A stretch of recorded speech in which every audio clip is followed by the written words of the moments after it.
सत्र शुरू होने जा रहा है और सबसे पहला मुकाबला स्पीकर के चुनाव को लेकर होता दिखाई दे सकता है। नीट समेत कई मुद्दे ऐसे हैं जिन्हें लेकर सदन के अंदर घमासान की आशंका है। लोकसभा के पहले सत्र में क्या कुछ खास दिखेगा, आइए जानते हैं।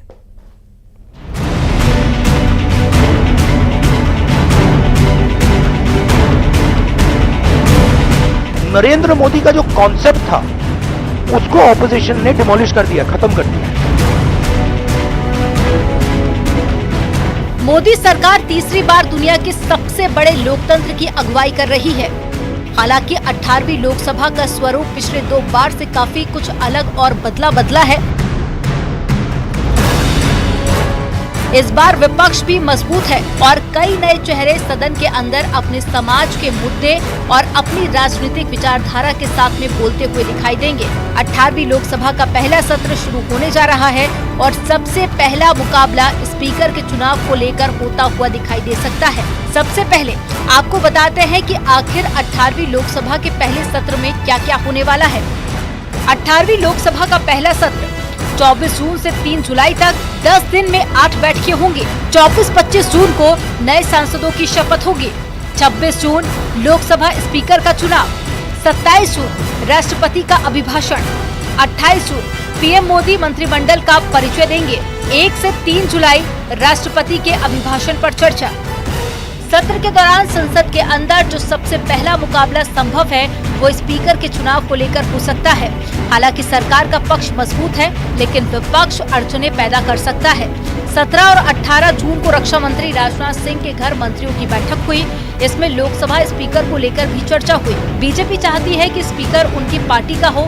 बीजेपी ओम बिरला को दूसरी बार स्पीकर बना सकती है। राजस्थान के कोटा से सांसद बिरला पिछली बार भी लोकसभा अध्यक्ष थे।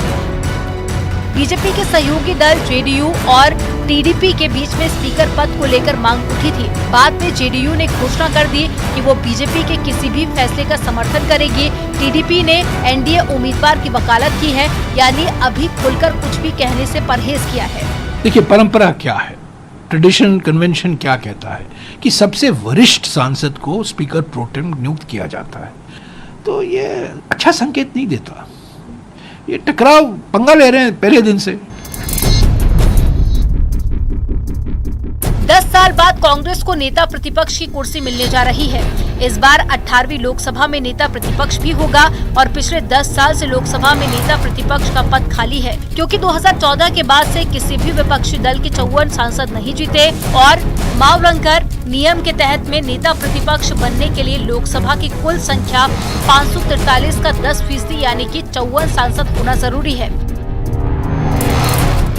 16वीं लोकसभा में मल्लिकार्जुन खड़गे 44 सांसदों वाले कांग्रेस संसदीय दल के नेता थे, लेकिन उन्हें नेता प्रतिपक्ष का दर्जा नहीं था। 17वीं लोकसभा में 52 सांसदों की अगुवाई अधीर रंजन चौधरी ने की थी। उन्हें भी कैबिनेट जैसा अधिकार नहीं था। हंगामा तो सदन में बहुत सालों से होता रहा है, पर इस बार हंगामे की संभावनाएं और भी बढ़ गई हैं। हालांकि इस बार कांग्रेस 100 सांसदों के साथ में सदन में पहुंची है, तो साफ है कि कांग्रेस नेता प्रतिपक्ष का अधिकार हासिल कर चुकी है। सदन के नेता यानी कि पीएम के बराबर ही नेता प्रतिपक्ष को तरजीह मिलती है। चुनाव आयुक्तों की नियुक्ति करने वाली कमेटी में भी उन्हें शामिल किया जाता है, जिसकी अध्यक्षता प्रधानमंत्री करते हैं। यानी कि कई अहम मुद्दों को लेकर नेता प्रतिपक्ष बेहद अहम शख्सियत होता है। माना जा रहा है कि राहुल गांधी नेता प्रतिपक्ष की जिम्मेदारी सदन में संभाल सकते हैं। सदन में राहुल गांधी को नहीं कंट्रोल कर पा रही थी भाजपा, उसमें अब प्रियंका जी होंगी। क्या होगा हाल भारतीय जनता पार्टी का?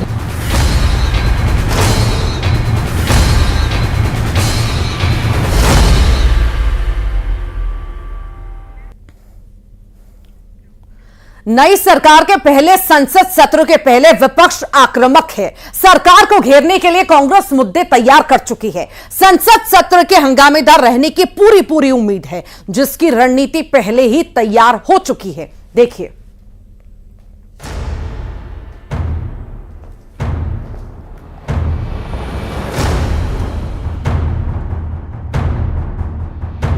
आज एक सरकार को तीसरी बार आप सबकी सेवा करने का अवसर मिला है।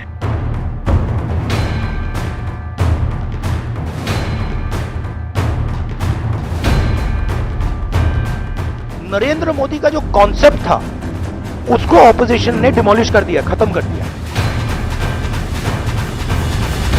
देखिए, परंपरा क्या है, ट्रेडिशन कन्वेंशन क्या कहता है कि सबसे वरिष्ठ सांसद को स्पीकर प्रोटेम नियुक्त किया जाता है। तो ये अच्छा संकेत नहीं देता। ये टकराव पंगा ले रहे हैं पहले दिन से।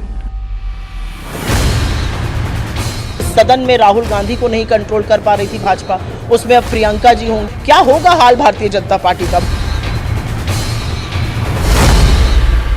लोकसभा चुनाव में जनता ने जो जनादेश दिया, अब उसका संदेश संसद सत्र के पहले सत्र में मिलने वाला है, क्योंकि नई सरकार के पहले संसद सत्र से पहले विपक्ष भरपूर तलखी दिखा रहा है। बड़े बड़े दावे हो रहे हैं और दमखम आजमाइश की संभावना बन रही है।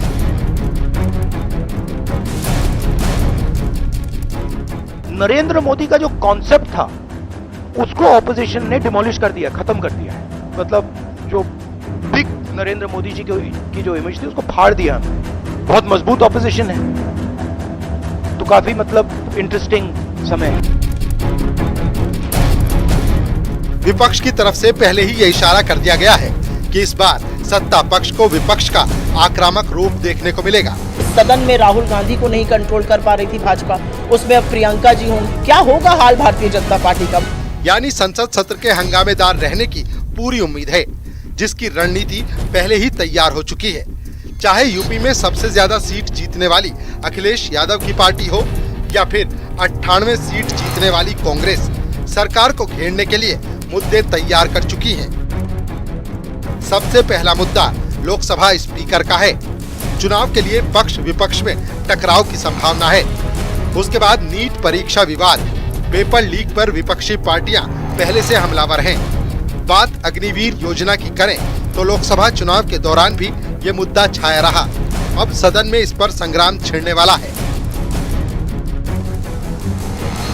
दरअसल लोकसभा चुनाव के बाद से ही विपक्ष लगातार अपनी सक्रियता दिखा रहा है। खास तौर से राहुल गांधी, अखिलेश यादव, ममता बनर्जी के अलावा आरजेडी और आप नेता एनडीए सरकार पर निशाना साधने का कोई मौका नहीं छोड़ रहे।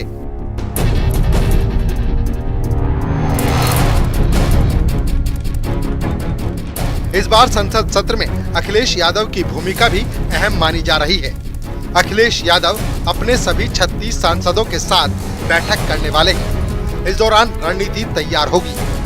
दूसरी बार सदन में जो देश का मंदिर है उसमें हम लोग प्रवेश करेंगे और जो जनहित की समस्याएं हैं उसके लिए सदन में हम लोग जनता के हकों पर जो हमले हो रहे हैं, अब उसको रोकने के लिए सदन में जो कुछ करना पड़ेगा, मैं अपने नेता माननीय राष्ट्रीय अध्यक्ष जी के निर्देश पर हम लोग सदन में करेंगे। हमारा तो संसदीय दिल्ली आ गए तो संसदीय दल के नेता है ही हैं। तो नकली लोग हैं जिन्होंने ये कहा कि हम राम को लाए हैं।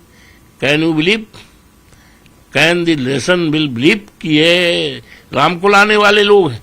राम तो अनाज काल से आए हैं, राम बहुत दिन से आए हैं। और तभी तुलसीदास जी ने लिखा था कि दैविक भौतिक तापा, राम राज काहू न व्यापा। क्या रामचरितमानस आज लिखा गया है? तो ये जो 22 जनवरी को प्राण प्रतिष्ठा हुआ है, उस समय हमारे देश के आदरणीय प्रधानमंत्री जी ने जो संदेश दिया देश को, राष्ट्र को, कि हम राम को लाए हैं। राम को लाने वाले नहीं हैं। राम तो अनादिकाल से आए हैं। राम किसी एक व्यक्ति के नहीं है, राम सबके हैं। लोकसभा में इस बार नेता प्रतिपक्ष भी होगा। पिछले 10 साल से लोकसभा में नेता प्रतिपक्ष का पद खाली है, क्योंकि 2014 के बाद से किसी भी विपक्षी दल के 54 सांसद नहीं जीते। नियम के तहत नेता प्रतिपक्ष बनने के लिए लोकसभा की कुल संख्या 543 का 10% यानी 54 सांसद होना जरूरी है। और इस बार कांग्रेस के 98 सांसद जीत कर आए हैं। यानी पिछले 10 साल में जो तस्वीर संसद में नहीं दिखी, वो नई सरकार के पहले सत्र में देखने को मिलेगी। Bureau report, news 18।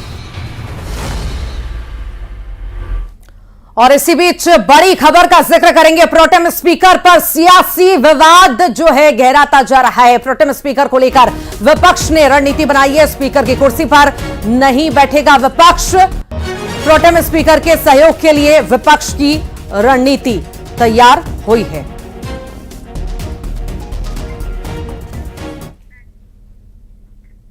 सिवनी में गौ हत्याकांड को लेकर प्रदेश सरकार सख्त है। सीएम यादव ने कड़ी कार्रवाई की बात कही। मामले में लगातार एक्शन भी जारी है। एडीजी ने मौके पर पहुंचकर घटना का जायजा लिया। देखिए।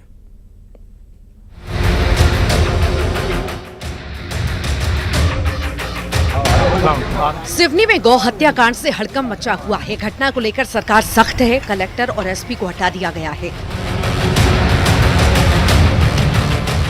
मामले की जांच के लिए एडीजी, सीआईडी, जबलपुर कमिश्नर और आईजी भी सिवनी पहुंचे। अधिकारियों ने घुमा पलारी घनोरा के घटनास्थल पहुंचकर निरीक्षण किया।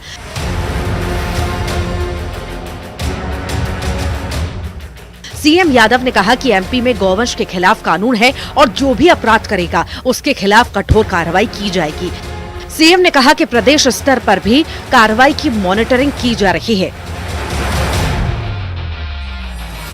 हमारे अपने गोवध अधिनियम हमारे यहाँ लागू है और इस अधिनियम के अंतर्गत जो भी अपराध करेगा उस पर कठोर कार्रवाई होना चाहिए और उस कठोर कार्रवाई की मॉनिटरिंग हम प्रदेश लेवल पे भी कर रहे हैं। और मुझे इस बात का संतोष है कि लगातार इसी के कारण से लगभग हमारे एक माह में 550 से ज्यादा प्रकरण पंजीबद्ध किए गए, 7,000 से ज्यादा गोमाता के गोवंश को बचाया गया है। सीएम ने बताया कि एक महीने में 550 से ज्यादा केस दर्ज हुए हैं। 7,000 से ज्यादा गौवंश को बचाया गया। आरोपियों पर कार्रवाई की गई। उन्होंने कहा कि सिवनी मामले में भी एडीजी की टीम जांच कर रही है और दोषियों पर सख्त कार्रवाई होगी। सैकड़ों लोगों पे कार्रवाई की गई है और ये हमारी कार्रवाई जारी रहेगी। एक सिवनी में थोड़ी इसकी क्योंकि बॉर्डर का इलाका है, स्वाभाविक रूप से इसमें कुछ बड़ी घटना घटी थी। हमने अपना एक एडीजी लेवल का दल भेजा है और उनकी रिकमेंड के आधार पर कठोर कार्रवाई। गौ हत्याकांड में सरकार लगातार कार्रवाई कर रही है। मामले में 4 आरोपियों को गिरफ्तार भी किया गया है।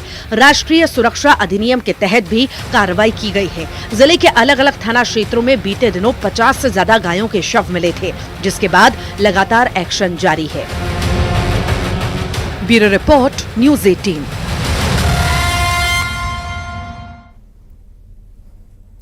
पूर्वोत्तर के 2 राज्य बाढ़ की चपेट में हैं। एक तरफ असम के 30 से ज्यादा जिले पानी पानी हो गए हैं, तो कहीं दूसरी तरफ अरुणाचल प्रदेश में भी कुदरत की मार पड़ी है। ईटानगर में बादल फटने से भारी तबाही मची है। रिपोर्ट देखिए।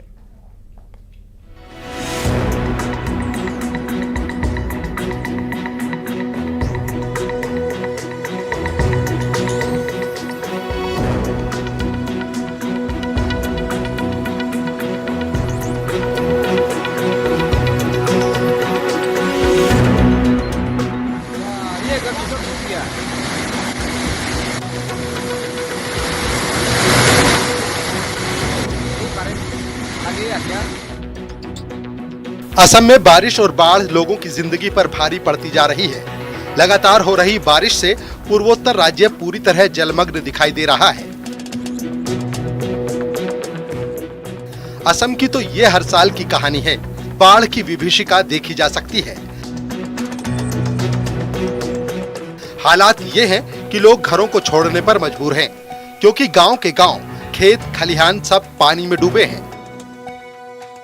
असम राज्य आपदा प्रबंधन प्राधिकरण के मुताबिक तबाही 33 जिले और 1000 से गांव तक फैली हुई है। इस बाढ़ त्रासदी में अभी तक 35 से ज्यादा लोगों की जान जा चुकी है। 12 जिले तो बुरी तरह से प्रभावित हैं, जिससे 3 लाख लोगों को घर छोड़ना पड़ा है।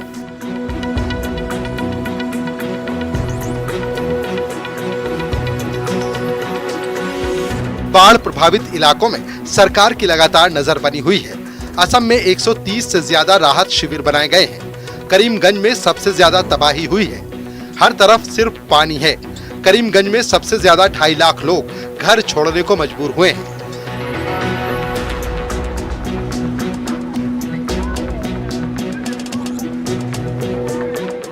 करीमगंज में कुशियारा नदी अभी खतरे के निशान के ऊपर बह रही है। इसके अलावा डिब्रूगढ़, बारपेटा, कामरूप, बाजली, गोलपारा, नागांव, होजई, उदलगुरी, दरांग, नलबाड़ी, कछार बाढ़ की आगोश में हैं। कामरूप जिले में स्थानीय प्रशासन और एनडीआरएफ ने 54 लोगों का रेस्क्यू किया है।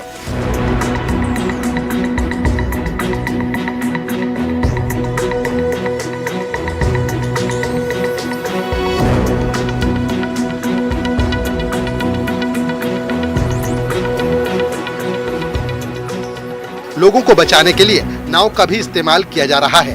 बाढ़ के बिगड़ते हालातों पर सीएम हेमंत बिस्वा शर्मा ने चिंता जताई है। राज्य में 3,995 हेक्टेयर इलाका बाढ़ की वजह से जलमग्न है। हर साल ब्रह्मपुत्र नदी खतरे के निशान को पार कर जाती है। अभी वो उतनी विकराल नहीं हुई है, लेकिन उसकी सहायक नदियां खतरे के निशान के ऊपर बह रही हैं। अगर बारिश नहीं रुकी तो हालात ज्यादा खराब हो सकते हैं। केंद्र सरकार लगातार हालात के बारे में जानकारी ले रही है।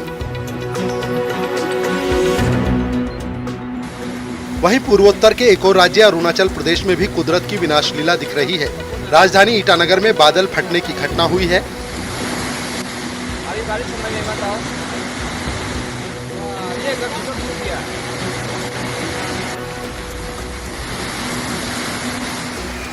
इसके बाद से बाढ़ जैसे हालात हैं।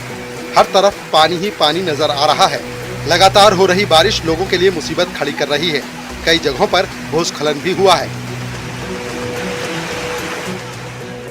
राष्ट्रीय राजमार्ग 415 के कई हिस्सों में बाढ़ आ गई है। नदियों के किनारे रहने वाले लोगों को सुरक्षित इलाकों में जाने को कहा गया है। प्रशासन ने 7 जगहों पर राहत शिविर बनाए हैं। Bureau report, news 18।